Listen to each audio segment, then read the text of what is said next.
Social মিডিয়ায় বামেদের বিদ্রুপ করে কমেন্টের জের পাটুলি থানার ওসি तीर्थंकर দের বিরুদ্ধে বিভাগীয় তদন্তের নির্দেশ লালবাজারে। मेरा सफेद तुरंत खुले, भरपूर झाग दे और इसके स्मार्ट साइंस दे स्मार्ट केयर और फ्रेशनेस। मेरी चॉइस मेरा सफेद। আগেও সোশ্যাল মিডিয়ায় একাধিক বিতর্কিত পোস্ট করেছিলেন পাটুলি থানার এই ওসি।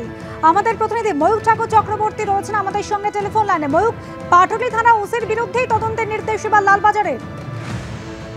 দেখো, একদমই পাটুলি থানার অফিসার ইনচার্জ তীর্থঙ্কর দে এর আগে সার্ভে পার্ক থানার ওসি ছিলেন। 1996 ব্যাচের সাব ইন্সপেক্টর, পরবর্তী ক্ষেত্রে ইন্সপেক্টর হয়ে এখন থানার ওসি হয়েছেন। এর আগে সার্ভে পার্ক থানার ওসি ছিলেন, বর্তমানে ইনি পাটুলি থানার অফিসার ইনচার্জ। ইনি আজ গতকাল মাঝরাতে একটা ফেসবুক পোস্ট করেন এবং সেই পোস্ট করে এই অফিসার ইনচার্জ লেখেন, একটা কথা ছিল কমরেড কোলন, তোরা দিন রাত যাই জাগিস না কেন শূন্য ছিলি শূন্য থাকবি। এই স্টেটমেন্ট অফিসার ইনচার্জ পাটুলি থানার, তিনি এই স্টেটমেন্টটা ফেসবুকে লেখেন গতকাল মাঝরাতে। এরপর আজকে ভোর থেকে এই স্টেটমেন্ট সবার নজরে আসে। পুলিশের অন্দরেই প্রশ্ন ওঠে যে একজন থানার অফিসার ইনচার্জ কি করে এরকম পক্ষপাতদুষ্ট লেখা লিখতে পারেন, এবং গোটা ঘটনাটা এরপরই সিপিএম এর তরফ থেকে তারাও প্রতিবাদ জানাতে শুরু করেন বামফ্রন্টের তরফ থেকে। এবং আমরা যে খবর পাচ্ছি যে লালবাজার গোটা বিষয়টায় নড়েচড়ে বসেছে এবং লালবাজার ইতিমধ্যেই এই পোস্ট কি করে পাটুলি থানার অফিসার ইনচার্জ করলো সেটা নিয়ে তারা এনকোয়ারি শুরু করেছেন। পাটুলি থানার অফিসার ইনচার্জ তীর্থঙ্কর দের বিরুদ্ধে বিভাগীয় তদন্তের নির্দেশ দিয়েছে লালবাজার। তবে এখনই তাকে ওসি পদ থেকে সরানো হয়নি, তিনি ওসি পদেই আছেন। তার বিরুদ্ধে বিভাগীয় তদন্ত, ডিপার্টমেন্টাল এনকোয়ারি, সেটা শুরু করার নির্দেশ লালবাজারের তরফ থেকে দেওয়া হয়েছে। একজন অফিসার ইনচার্জ যার ইম্পার্শিয়াল থাকার কথা, সে কিভাবে পক্ষপাতদুষ্ট হয়ে এই কমেন্ট সোশ্যাল মিডিয়ায় করলো সেটা নিয়ে কোনো সদুত্তর তীর্থঙ্কর দের কাছ থেকে এখনো পর্যন্ত পাওয়া যায়নি। যদিও তিনি ঘটনার পর ওই পোস্টটি ডিলিট করে দিয়েছেন। পুলিশের তরফ থেকে বলা হচ্ছে লালবাজারের তরফ থেকে বিভাগীয় তদন্ত করে গোটা বিষয়টা খতিয়ে দেখা হচ্ছে। তবে গোটা বিষয় সিপিএম এর তরফ থেকেও কিন্তু ইতিমধ্যেই প্রতিবাদ শুরু হয়ে গেছে। ধন্যবাদ ময়ূক।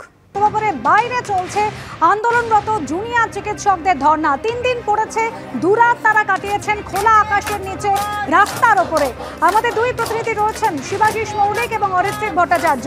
শিবাশিস, এর আগে একাধিক শর্তের মধ্যে মুখ্যমন্ত্রীর উপস্থিতিতে তারা বৈঠক করতে চেয়েছিলেন, আর এবার তারা জনতার সামনে খোলা মনে আলোচনা করতে চাইছেন। কি বলছেন চিকিৎসকরা? দেখো, শুরুতেই তোমায় যেটা দেখাবো যে জুনিয়র ডাক্তাররা তারা কিন্তু কোনোভাবেই রণে ভঙ্গ দিয়ে সরে যেতে চাইছেন না এবং তৃতীয় দিনে পড়েছে অবস্থানের বেলা যত বাড়ছে অবস্থানে ভিড় তত বাড়ছে। শুধু চিকিৎসকদের ভিড় নয়, সাধারণ মানুষ তারাও আসতে শুরু করেছেন।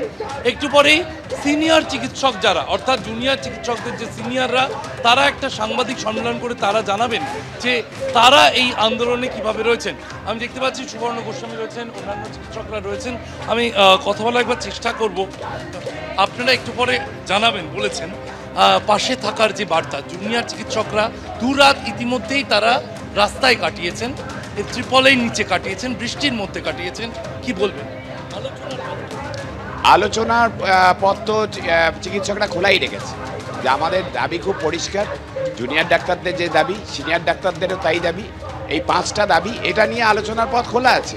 কিন্তু আমরা কোথাও, যে দুটো মেল জুনিয়র ডাক্তারদের পাঠানো হয়েছে, কোথাও এখানে বলা নেই যে মাননীয় মুখ্যমন্ত্রী মিটিংয়ে বসবেন, বলা নেই। কোথাও বলা নেই যে আপনাদের দাবিগুলি নিয়ে আলোচনা হবে। যে দাবিগুলি নিয়ে আলোচনার, এই সাধারণত আন্দোলনের রত মানুষের সঙ্গে যখন আলোচনা হয়, তখন তাদের যে দাবি দেওয়া সেইগুলো নিয়ে আলোচনা হয়।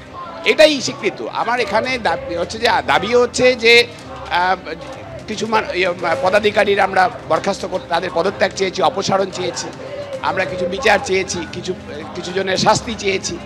সেইগুলো আলোচনা না করে আগডুম বাগডুম আলোচনা করবো বলে ডাকলা তো কোনো অর্থ হয় না।